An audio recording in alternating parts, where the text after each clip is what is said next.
What's up, everyone? Welcome to the video. Today we're going to take a look at how to get a Toyota Supra started if the key fob dies. I'm going to be demonstrating on a 2022 Toyota Supra in this video, but it will be the same on a few different years. So I've taken the battery out of this key fob to demonstrate. As you can see, none of the buttons are working. If I try to start the vehicle as I normally would, it's not going to start, and I'm going to get a message saying vehicle key missing.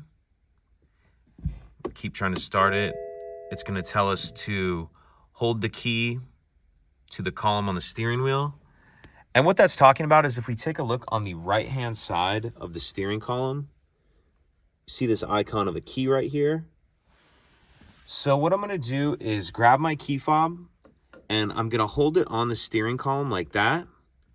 And once I'm holding it there, then I'll just start the vehicle as normal. So press the brake in. Stop start button. And now you'll be ready to drive as normal. You'll be ready to drive as normal, and then you'll just need to replace the battery in your key fob as soon as you can. And if you're not familiar with how to do that, I'll put a link in the description box of this video on how to change the battery in your key fob. If you have any other questions, please let me know.